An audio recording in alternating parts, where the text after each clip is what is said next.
Mga kapuso, kung mapadpad ka sa lungsod sa Lazi sa Siquijor karong summer vacation, ayaw kalimti pagbisita ang ilang makasaysaya ng mga istruktura. Sama na lang sa simbahan sa San Isidro, Labrador sa mga paring Agustinian nga hinimo sa coral stones ug ang sawg kahoy pagihapon.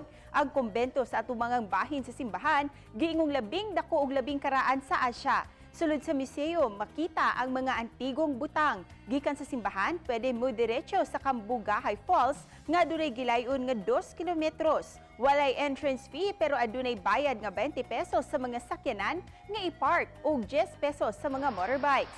Multi-layered ang Cambugahay Falls. Kinahanglan kang mulakaw paubos aron maabot ang unang level sa Cambugahay Falls. Ulit usab ang makanaog kay imong makita dayon ang maanindot nga talan-awon sa falls. Limpyo ug light turquoise green ang kolor sa maong tubig. Gumikan sa kainit sa panahon, daghan gayud ang nangaligo. Ang uban nga nag-ala Tarzan gamit ang bagon. Sama niining duha ka mga babay nga dugang nakulog sa tubig.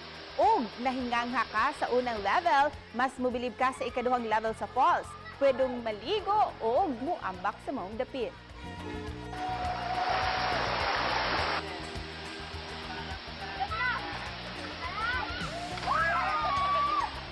I so love Cambugahay Falls. The water is so refreshing and it's so cool. It's perfect for summer. Doon na sa lifeguard ang nagbantay alang sa kaluwasan sa mga nangaligo o gidili ang pagpasagad sa mga basura.